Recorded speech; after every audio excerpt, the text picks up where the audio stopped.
मैं अजय यादव, घमंडी के नाम से मुझे जानते हैं। मैं माधव नगर का निवासी हूँ। तो अजय भाई ये बतावा, आजमगढ़ में लोकसभा के चुनाव चलत 2024 आई गल का कहत हवा? यहाँ से तो यहाँ चुनाव ना कोई मतलब नहीं है, का है? क्योंकि यहाँ हमारा प्रत्याशी जीत चुका है। इसे समझ लें कि हमारा प्रत्याशी जीत चुका है। एक औपचारिकता ही बाकी है जीतने के लिए, बस। जनता चुनाव जीत चुकी है। यहाँ आजमगढ़ की जनता चुनाव लड़ रही है और जीत रही है। अरे अगर पिछले बार चुनाव भल धर्मेंद्र यादव चुनाव लड़ल ना, हार गए ना जी। उसमें देखिए, जब निरहू सांसद लड़े थे अखिलेश यादव के साथ लोकसभा का चुनाव, तो उनका बहुत ज़्यादा बड़बोलापन था। बहुत ज़्यादा बड़बोलापन उनके अंदर था। तो जनता उनको एक बार एक्सेप्ट भी की कि नहीं, चलिए देख लीजिए ये क्या करते हैं। बाकी क्या किए तो सभी लोग देख ही लिए। और जनता को, और हमारे यहाँ ज़्यादा लोग वोट करने के लिए भी नहीं निकले। और गुड्डू जमाली जी हमारा वोट कुछ कट भी कर दिए। और प्लस प्रशासन के दबाव में वो चुनाव निरहू जी जीत गए थे, नहीं तो वो चुनाव भी नहीं जीत पाते। जैसे कहना उसे वर्तमान सांसद दिनेश लाल यादव निरहुआ जी हों, कहना उसे बताओ तो काम बहुत कई हैं आजमगढ़ में, तो काम उड़ा देनी, जब पूर्वांचल एक्सप्रेस बनवा देनी। अरे पत्रकार महोदय काम किए हैं तो उनको जनता के बीच में गांव-गांव जाना चाहिए। उनका कहीं गांव में अता पता नहीं है, कभी यहाँ कोई उनका दर्शन पाया हो तो पूछ लीजिए। जो काम किया रहेगा वो तो जनता के बीच में जाएगा ना वोट मांगने। रोड पे तो वोट मिलेगा नहीं उसको। तो निरहू जी इसलिए जनता के बीच में जा नहीं रहे हैं, क्योंकि वह केवल मुंह से विकास किए हैं, मुंह से काम किए हैं। बोलते हैं हम वहाँ जहाज उड़ा दिए। एयरपोर्ट हमारे माननीय मुलायम सिंह यादव श्रद्धेय नेताजी ने बनवाया। और वहाँ इन लोगों ने वहाँ के किसानों को उजाड़ने का काम कर रहे हैं। वहाँ के किसान आज 500 से ज़्यादा दिन हो गए धरने पर बैठे हैं। ये बता दीजिए निरहू जी वहाँ उनके बीच क्यों नहीं गए?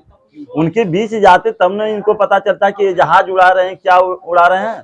अरे वहाँ निरहू जी जाएं, निरहू जी को ही उड़ा देगी वहाँ की जनता। अच्छा, हाँ, इतना गुस्सा में है? मैं बता रहा हूँ पत्रकार महोदय आपको ना कि निरहू को ही उड़ा देगी। निरहू जहाज उड़ाने की बात न करें। और आप तो देख ही रहे हैं, मोदी जी आए थे 2014 में, तो वो घोषणा किए थे कि हम ये हवाई चप्पल वालों को हवाई जहाज में बैठा के उड़ाएंगे। तो मुझे तो लगता है कि हवाई जहाज में तो बैठना दूर, आज के डेट में गरीबों के पास हवाई चप्पल भी नहीं बचा पहनने के लिए। ये स्थिति आ गई है। और क्या कारण है इसका? यही कारण है कि महंगाई बहुत ओवर बढ़ गई। एक दिन आदमी की दिहाड़ी 400-500 रुपये कमाता है, और शाम तक वो जब मार्केट जाता है तो दाल नून लेने के लिए उसका पैसा खर्च हो जाता है। किसी की परिवार में तबीयत खराब होगी तो पता चला अगल बगल कर्जा मांगने लगता है कि भैया कुछ पैसा था, हमें दवाई लिया हो कि भाई बहुत अत्यधिक महंगाई आ गई। यही है। पत्रकार महोदय मैं आपको बता रहा हूँ ना, चुनाव किसी भी शर्त पे यहाँ से भाजपा साफ है। पूरे यूपी से भाजपा साफ है। और मैं खुद सबसे अपील करता हूँ, क्योंकि मैं एक समाजवादी पार्टी का सिपाही हूँ, इसलिए सबसे अपील करता हूँ सभी बिरादरी के लोग एकजुट होकर भाजपा को भगाएं। 80 हराएंगे तभी हमारे यहाँ रोजगार आएगा। नहीं तो लड़के सब बेरोजगार घूम रहे हैं, घर में माँ बाप गाली दे रहे हैं, शादी विवाह भी नहीं हो रहा। रणुआ घूम रहे हैं सब। अरे भाई जब कमाएंगे नहीं तो उनका शादी ब्याह कहाँ से होगा? आप ही बताइए पत्रकार महोदय। निरहुआ को क्या है, उसको बीजेपी वाले मनोरंजन के लिए रखे हैं, चलो यहाँ नाचो वहाँ नाचो, नाचने के लिए रखे हैं, बस मनोरंजन सबका कर रहा है। अरे नचा ही रहे हैं ना उसको। इतना उसके अंदर बोलापन भर रहे हैं कि वो खुद ही एक अलग क्षेत्र में अलग लाइन में जा रहा था। वो खुद स्टार बन रहा था। उसको हमारे माननीय पूर्व मुख्यमंत्री अखिलेश यादव जी ने उसको सम्मान देने का काम किया। और राजनीति में आगे बेचारा फंस गया। अब न नाच ही पा रहा है न राजनीति कर पा रहा है, दोनों ओर से चला गया। विजय लाल यादव जी आपको पता नहीं होगा, उन्होंने तो बोल दिया कि निरहुआ तो कभी कभी वो गांव में मुर्गा होता है ना, कभी कभी रतिया को 1 बजे बोल देता है। उसी तरह निरहुआ कब क्या बोल देगा, कौन सी गारंटी है? वो वही रात वाला देसी मुर्गा है। तो इस बार पूरा समीकरण बन गया है। इस बार देखिए हम लोगों का पूरा समीकरण बन चुका है। और ये समीकरण हम नहीं बनाए, खुद जनता बनाई, क्योंकि जनता इतना त्राहिमाम मचा हुआ है प्रदेश के अंदर, देश के अंदर, कि जनता बीजेपी को भगाने के लिए एकदम मुड बना चुकी है। अब बीजेपी वाले बोल रहे हैं काम बोल रहा है, बीजेपी वालों का काम नहीं, ईवीएम बोलता है, प्रशासन बोलता है। सभी लोगों के अंदर इतना डर पैदा है कि कोई रोड पे ये तानाशाही नहीं है तो और क्या है। अगर बीजेपी वालों की रैली में कोई अगर अखिलेश यादव जिंदाबाद नारा लगा दे, मायावती जी जिंदाबाद नारा लगा दे, तो ये तुरंत उठा के उसको 6 महीने के लिए जेल भेज देंगे, तुरंत जेल भेज देंगे, कहेंगे ये समाजवादी पार्टी का गुंडा है। लेकिन जब यही बीजेपी वाले राहुल गांधी जी की रैली में जाके मोदी मोदी करते हैं, वो कौन से गुंडे हैं? वो राम भक्त हैं? आप ही बताइए। राम जी ने तो ये नहीं कहा कि आप जाके दंगा देश में फैलाइए, बस। और इन्होंने एक मुद्दा और रखा है कि अयोध्या में राम मंदिर हमने बनवा दिया। अरे पत्रकार महोदय, मैं बता दे रहा हूँ, राम मंदिर कौन बनाया? बीजेपी वाले बनाए? कितने रुपए का चंदा दिए? वो बीजेपी वाले कितने दिन का चंदा दिए? राम मंदिर में जब देश आजादी के पहले उसमें ताला लगा हुआ था, ये देश जब आजाद नहीं हुआ था उसके पहले राम मंदिर में ताला लगा हुआ था। राम मंदिर का ताला खुलवाने का काम किसने किया? कांग्रेस ने किया। आप ही बताइए। लोग कहते हैं मुलायम सिंह यादव जी ने विरोध किया था राम मंदिर का। अखिलेश यादव वहाँ पे गए नहीं शायद। अखिलेश यादव गए नहीं, आप भी कर रहे हैं, लेकिन कारण क्या हो सकता है? जनता करेगी। मेरे कहने का मतलब, मैं आपसे कहूं कि ये मंदिर जाइए, भगवान से मांगिए, आप जाएंगे? आप मंदिर कब जाएंगे? जब आपको कोई खुशी महसूस होगी या कोई कष्ट में रहेंगे तब भगवान की याद आती है। या तो बहुत ज्यादा खुशी में या तो बहुत ज्यादा कष्ट में। बहुत ज्यादा खुश रहेंगे तब तो कहेंगे भगवान की देन है कि मेरा बेटा नौकरी पा गया। बहुत ज्यादा कष्ट है कि हे भगवान मेरे बच्चों को बचा लो, तबीयत खराब है। ऐसे ढोल बजाने के लिए या वोट के लिए हम मंदिर थोड़े नहीं जाएंगे। अरे भाई, हमारा देश धर्मनिरपेक्ष देश है, हम राजनीति करेंगे तो मंदिर और मस्जिद को लेकर राजनीति तो करेंगे नहीं। ये तो बीजेपी वालों की चाल है, मंदिर मस्जिद में सबको फंसाए हुए हैं। नहीं तो भगवान राम इन लोगों के चलते कोई राम को पूजने के लिए नहीं तैयार हो रहे हैं। बताइए, रोड पे जैसे राम लगाएंगे तो उनके घर राम आ जाएंगे। अरे राम जैसा बन के आप दिखाओ, मर्यादा में रह के आप दिखाओ। आपकी सरकार में बहन बेटियां रोड पे चलने के लिए दूभर हैं, आप कह रहे हैं कि हमारे यहाँ राम राज आ गया। अब बेटी पढ़ाओ बेटी बचाओ का अभियान भी चल हाँ, रहा है। बेटी बचाओ बेटी पढ़ाओ का जो अभियान बीजेपी चला रही है, आप खुद सोच लिए। नेहा राठौर जी को यही बीजेपी वाले अपशब्द बोलते हैं। नेहा सिंह राठौर जी। और एक पूरे भारत में एक सीएम ममता बनर्जी जी, जिनको लोग दीदी के नाम से संबोधित करते हैं, उसको ये बीजेपी वाले अपशब्द बोलते हैं। तो ये क्या बेटी बचाएंगे, क्या पढ़ाएंगे? अभी दिल्ली के मुख्यमंत्री केजरीवाल की गिरफ्तारी हो गई है। ये तो इनकी हताशा है, सरकार की हताशा निराशा है। सरकार जब जान रही है कि हम नहीं लड़ पाएंगे तो ईडी सीबीआई प्रशासन सबको लगा के जो बोलने वाला है उसको अंदर कर दे। हो सकता है कि आपके माध्यम से मेरे वीडियो देखे तो यही लोग मुझे गुंडा एक्ट लगा के अंदर कर दे। कौन सी गारंटी है भाई? इटौरा जेल में जाना पड़ जाएगा। कोई बोलने के लिए तैयार इसके लिए नहीं हो रहा, जनता बोलने के लिए तैयार नहीं हो रही है। क्या लगता है जनता के अंदर डर है क्या है? एक व्यक्ति के अंदर डर समाया हुआ है। हर एक चीज का डर है, गरीबी का डर है, प्रशासन का डर है। सभी लोगों को ये लग रहा है कि सरकार चली जाएगी तो राशन नहीं मिलेगा। अरे भैया, सरकार राशन नहीं दे रही है। 5 किलो राशन तो दे रही है ना सरकार नहीं दे रही है। हमारे बाबा साहब भीमराव अम्बेडकर की देने की राशन मिल रहा है। ये तो हमारे बाबा साहब भीमराव अम्बेडकर ने संविधान में लिखा हुआ था कि भारत का एक भी बच्चा भूखा नहीं मरना चाहिए। सही बात। तो राशन तो ये कांग्रेस सरकार की देन है कि उसको भंडार, जिस तरह घर में ड्रम होता है ना, ड्रम में इकट्ठा करके रखते हैं कि साल भर की खर्ची चलेगी, उसी तरह सरकार, कांग्रेस की सरकार थी, उसको गोडाउन में भर के रखी थी। गोडाउन में भर के रखी थी ना, उसी को ये बीजेपी वाले खाली करवा रहे हैं और जनता को मूर्ख बना के वोट ले रहे हैं। लेकिन जनता समझदार हो चुकी है, जनता जान चुकी है कि अब हमारे बच्चों को रोजी रोजगार नहीं मिलने वाला, हमारे बच्चों की शादियां नहीं होगी, रोजी रोजगार नहीं मिलेगा। तो इसके लिए भाजपा भगाओ, देश बचाओ जी। अब जनता मूड बना ली एकदम, जनता एकदम मूड बना के पत्रकार महोदय बैठी है। जनता को एक चीज अभी है कि ईवीएम पर भी विश्वास नहीं है। जनता को ईवीएम पे विश्वास नहीं है। लोग वोट दे के आते हैं, बोलते हैं बीजेपी को वोट चला जाता है। आपको क्या लगता है? अगर मुझे तो भाई, मैं तो कुछ नहीं कर सकता हूँ, लेकिन इतना जरूर कर सकता हूँ कि जब हमारे यहाँ एक चुनाव होता है प्रधानी का, बीडीसी का, उसमें मत पत्र के द्वारा वोट दिया जाता है, उसकी काउंटिंग हो सकती है। तो ये विधानसभा, संसद, लोकसभा का चुनाव क्यों नहीं हो सकता भाई? उसकी काउंटिंग क्यों नहीं हो, दूध का दूध पानी का पानी होता।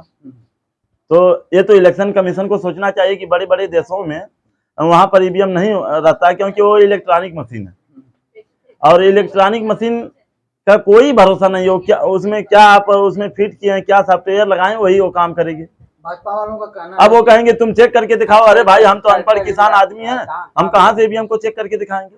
भाजपा वालों का कहना है कि धर्मेंद्र यादव चुनाव जीतेंगे तो चले जाएंगे सफाई। अच्छा, आजमगढ़ का विकास कैसे होगा? अच्छा, आजमगढ़ का एक एक कण कण बोलता है अखिलेश अखिलेश मुलायम मुलायम, एक एक कण बोलता है। आप चले जाइए शहर के चारों तरफ, पूरे जितने चौराहे हैं वो किसकी देन है? मुलायम सिंह यादव जी यहाँ सांसद हुए तो वहाँ पूरा चौराहा आजमगढ़ का बनवा दिए। कमिश्नरी महिला अस्पताल, जो महिला बेचारी वहाँ जाती हैं दवा लेने के लिए, महिला अस्पताल मुलायम सिंह यादव जी की देन है। पीजीआई मुलायम सिंह यादव जी की देन है। यहाँ शुगर मिल मुलायम सिंह यादव जी की देन है। बीजेपी वाले किए क्या है? पूर्वांचल एक्सप्रेसवे बनवाए। पूर्वांचल एक्सप्रेसवे भैया कितनी बार आप तो जानते हैं ना, बीजेपी वाले अगर मुंह से बोले कि हम बनवाएं वो तो अलग चीज है। जमीन हमारे माननीय अखिलेश यादव जी ने अधिग्रहण किया, पैसा अखिलेश यादव जी ने दिया। अरे भाई हमारी सरकार गिर गई, आपकी सरकार आ गई तो आप उसको पेंट कर दिए तो आपका हो गया काम, काम तो हमारा ही है ना। तो पूर्वांचल एक्सप्रेसवे मैं कह रहा हूँ यहाँ। धर्मेंद्र जी आए थे तो कितने दिन आजमगढ़ में रहे हैं? धर्मेंद्र जी आए थे और लगभग सभी पांचों विधानसभा में सभी लोगों से मिल के गए हैं और उनको पूरी जनता ने आश्वस्त कर दिया कि आप चुनाव जीतेंगे, बस आप हमारे बीच रहिए, हमारा मुद्दा उठाइए। और धर्मेंद्र जी बहुत ही जल्द हम लोगों के बीच में आएंगे चुनाव प्रचार के लिए और हम लोग उनको जिता के भेजेंगे। रही बात कि वो सफाई के हैं, यादव परिवार से हैं, तो ये सब मत भरम आप बीजेपी वाले निकाल दें, क्योंकि अगर मोदी गुजरात से आके यहाँ चुनाव लड़ सकते हैं बनारस से, तो ये तो हमारे उत्तर प्रदेश के हैं। सफाई के ये क्यों यहाँ से आके नहीं लड़ सकते हैं? दिनेश लाल यादव भी तो, वो भी गाजीपुर से हैं। वो तो यादव। आप लोग बार बार ये यादव राजभर और मुसलमान क्यों करते हैं? बात यादव क्यों करते हैं? बात यादव की अब नहीं है, बात अब विकास की है, बात रोजगार की है, बात महिलाओं की सुरक्षा की है। यादव क्या है? अरे भाई कोई अपने से वहां सांसद भवन में नहीं बैठ जाता, कोई अपने से मुख्यमंत्री नहीं बन जाता है। सभी कास्ट के लोग उनको वोट देते हैं, चाहे वो भर हो, चमार हो, कोयरी, कुहार, लोहार, बढ़ई, अहिर, पासिर, धोबी के केहू का सब वोट दे, तब तो वो बनिए जाके मुख्यमंत्री। यादव की कहना से हम पहले भैंस चरावत रहनी, जनता हमके प्यार देके फिल्म अभिनेता बना डाला, अब जनता हमके प्यार देके सांसद बनाई। ठीक है, आप देखिए बात दो तरह की होती है। अच्छी बात किसी को जल्दी अच्छी नहीं लगती है, और कुछ उठपटांग निरहुआ जो गाना गाते हैं वो थोड़ा एंजॉय के लिए आदमी लोग उनको एक्सेप्ट करते हैं। इसका मतलब वो थोड़ा नहीं कि उनको मुख्यमंत्री बना दिया जाए। कितने पढ़े लिखे हैं धर्मेंद्र यादव जी के सामने, वो कितना पढ़े लिखे हैं बताइए? वो वही दिनेश लाल निरहुआ ना जो आजमगढ़ को मनबड़ बोलते हैं, कहते हैं कि आजमगढ़ के लोग मनबड़ हैं, इनकी टांग तोड़ दो मार के। हम ही से फिर वोट लेने के लिए कौन से मुंह लेके आएंगे? आप ही बताइए। वहां पर किसान बेचारे धरना दिए हुए हैं और उनको कहते हैं पाकिस्तानी है, वो कोरोना के विरोधी वाले हैं। कौन उनको वोट देगा? आप ही बताइए। उनको दिनेश लाल यादव निरहुआ कौन वोट देगा? कोई नहीं जानता उनको उनका केवल बड़ बोलापन है। जो बीजेपी वाले उनको यहाँ केवल बड़ बोलेपन के लिए, बीजेपी वालों का क्या है, यही चाल चलते हैं। ओम प्रकाश राजभर गाली दे के, पानी पी के गाली देते थे बीजेपी को। सपा के साथ जब आए थे पानी पी के गाली देते थे, लेकिन वहां से माननीय नरेंद्र मोदी जी आदेश किए, अरे कैसो एके बैठावा, पजरे बैठाओ, कम से कम गरियावे नहीं, कम से कम गरियावे ना। आप बताइए ना, मोदी जी कहते हैं जातिवाद है, सपा में जातिवाद है, अखिलेश यादव अपने परिवार को बढ़ाते हैं, और जेके पजरमा बैठौले हवा ओम प्रकाश राजभर के, और घोसी में उके के लड़ाओ था चुनाव अपने बेटा। अखिलेश यादव के समाजवादी पार्टी में कहीं बता दीजिए, कहीं लिखा हो यादवों की पार्टी है? कहीं लिखा है क्या? आज तक अखिलेश यादव या मुलायम सिंह यादव कभी बोले कि हम यादवों के नेता हैं? कहीं आप किसी मंच पे बता दीजिए कि बोले हो हम यादवों के नेता हैं। लेकिन ओम प्रकाश राजभर पानी पी के बोलता है कि हम राजभरों के नेता हैं, जबकि राजभर समझ चुके हैं कि वो राजभरों के साथ वो छलावा कर रहे हैं और परिवारवाद राजभर जी नहीं बढ़ा रहे हैं। सोनेलाल जी की पार्टी, अनुप्रिया पटेल की पार्टी है, बताइए उसमें परिवारवाद नहीं है? उन्होंने कितने लोगों को सांसद, बाहरी लोगों को बनाया। तो ये सब उनका लोग ढंढन है जो आप जनता समझ चुकी है। और अब की ये सब नहीं चलेगा। परिवारवाद क्यों नहीं है? इन लोगों को, बीजेपी वालों को शर्म आती है? ये चंदा चोरी वाले, इनको शर्म नहीं आएगी? पत्रकार महोदय, चंदा चोरी वाले ये लोग हैं। 70 साल कांग्रेस राज किया, चंदा चोरी इनके राज में हो रहा है। यूपी में लालू जी को चारा घोटाला में जेल डाल दिए ये लोग, झूठी केस में डाल के, और जो फॉरवर्ड का था उसको बाहर निकाल दिए। और यहाँ चारा घोटाला नहीं हो रहा यूपी में। जगह जगह गौशाले खोले गए। आप कभी उनका कवरेज करने गए हैं गौशालों का? वहाँ दाना नहीं है, चुनी नहीं है, गायें भूखी मर रही हैं। तो ये बीजेपी वाले तो केवल सबकी आंख पे पट्टी डाल के और मीठा जार दे के सबको मार रहे हैं। अरे बिजली में तो पकड़ा जाती है, मर जाती है। गौशाला में तो सारी गायें मर जाती आ नहीं रही हैं। सारी गायें अगर गौशाला में नहीं जा रही हैं तो किसानों के खेत में सारी गायें हैं। गायें हमारी फसलें खा रही हैं हमारी, और फिर गायें जा कहाँ रही हैं? पत्रकार महोदय यही बता दीजिए। गौशाला में भी गायें नहीं है, और हमारे खेत में जो गायें हैं वो सीजन के बाद पता नहीं कहाँ चली जाती हैं। और अभी अभी आप देखे कि नहीं, अभी अभी बाराबंकी जिले में गौशाला में बीजेपी का कोई नेता था, और गायों को वध करवा के और उनकी मीट बेच रहा था गौशाला से कि मैं पकड़ में नहीं आऊंगा, मैं सरकार का आदमी हूँ। वो कौन था? बीजेपी के लोग थे ना। वीडियो को तो हम नहीं देखे हैं, तो इसकी पुष्टि नहीं कर सकते। आप नहीं कर सकते ना, आप पता कर लीजिए। अभी कम से कम 7-8 दिन का न्यूज है। जितने बीजेपी के बड़े बड़े नेता, उनकी बेटियों की शादी मुसलमानों से हुई है, और यहाँ हम लोगों के बीच में नफरत फैलाएंगे कि नहीं मुसलमान हमारे देश के गद्दार हैं। बीजेपी की किसी नेता की शादी मुस्लिम की लड़की हुई है? अब आपको नहीं पता है? अरे एक पत्रकार महोदय, आपको नहीं पता है? एक बार नाम बता दीजिए। 4-5 लोगों के, 4-5 लोगों के कुछ लोगों का नाम पता है आपको? जी। ये क्या नाम है, राजनाथ सिंह की बेटी का देख लीजिए। अच्छा। कहाँ हैं आप? इन लोगों का बगल से बहुत ज्यादा प्यार मोहब्बत मुसलमानों से है। पाकिस्तान बिरयानी खाने पाकिस्तान चले जाते हैं मोदी जी, अच्छा। और यहाँ के मुसलमानों से ऐसे नफरत करते हैं। 1-2 मुसलमानों को जेल में डाल दिए झूठी केसें लगा के, और जनता को बताते कि हम मुसलमानों को भगा रहे हैं देश से। कहाँ चलेगा ये सब? हमारा देश अमन चैन का देश है ना, ये धर्मनिरपेक्ष देश है। यहाँ हिंदू मुसलमान करके राजनीति ये लोग करते हैं, उनके ऊपर मैं थूकता हूँ जो लोग हिंदू मुसलमान करके राजनीति करते हैं। घटिया राजनीति हिंदुस्तान में नहीं चलेगी। ये देश सबका है, और ये धर्म से ऊपर देश हमारा है। इसलिए हम पूजा करने अपने घर में जाएंगे, और देश की बात आएगी तो सांसद भवन और लोकसभा विधानसभा में जाएंगे। चलिए, बहुत बहुत धन्यवाद अजय जी आपको। आपका भी बहुत बहुत धन्यवाद, आपके दर्शकों का भी मैं बहुत बहुत धन्यवाद करता हूं। और मैं पूरे मजबूती के साथ बोलता हूं कि धर्मेंद्र यादव जी कम से कम 2 लाख वोटों से जीतकर सांसद भवन जाएंगे। जय समाजवादी।